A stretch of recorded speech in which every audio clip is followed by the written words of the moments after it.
स्वाभाविक है, ये एक प्रश्न है और ये तमाम जगह से उठ रहा है।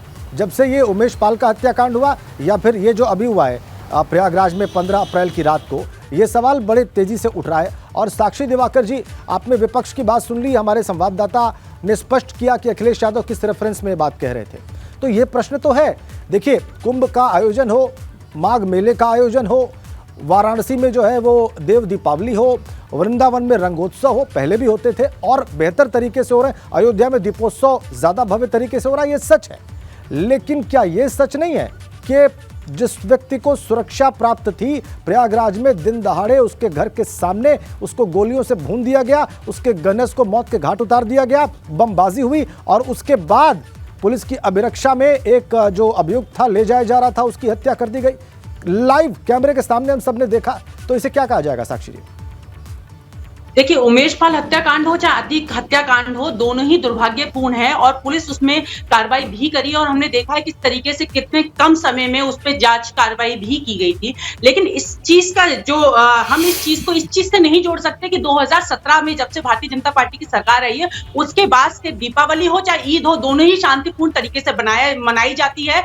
आज से पहले हमने देखा था, 2017 से पहले हमने देखा था किस तरीके से उत्तर प्रदेश को दंगों का प्रदेश माना जाता था। आए दिन यहाँ कर्फ्यू लगाए जाते थे। अराजकता जिस तरीके से हावी थी यहाँ प्रदेश में, वो कोई किसी से छुपा नहीं है। लेकिन 2017 के बाद से जो चैन शांति अमन जिसके वादे के साथ भारतीय जनता पार्टी आई थी, वो हमने पूरा किया। उमेश पाल हत्याकांड और अतीक हत्याकांड को इस चीज से जोड़ के नहीं देखना चाहिए। आज ईद का त्योहार मनाया गया था और अक्षय तिथि भी थी। दोनों ही चीजें शांतिपूर्ण तरीके से अब उत्तर प्रदेश जालौन में अभी दिन दहाड़े एक कॉलेज गोइंग लड़की थी, उसको जो है शूट कर दिया अपराधियों ने। अभी ये 4 दिन पहले का वाकया है। अतीक और अशरफ की हत्या के बाद का वाकया है।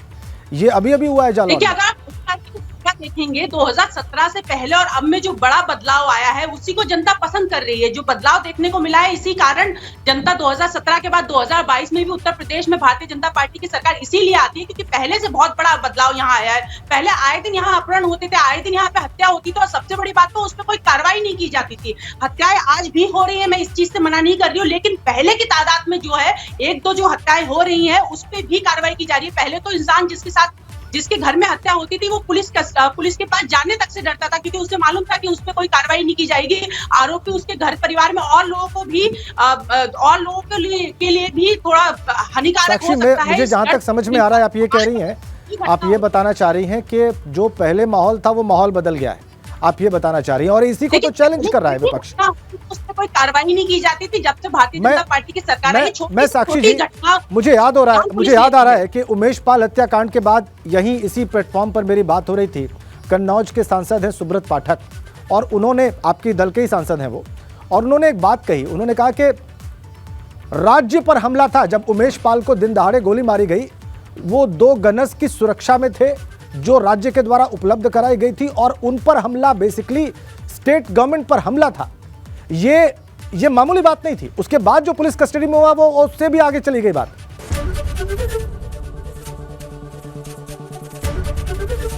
एबीपी गंगा, खबर आपकी, जुबान आपकी।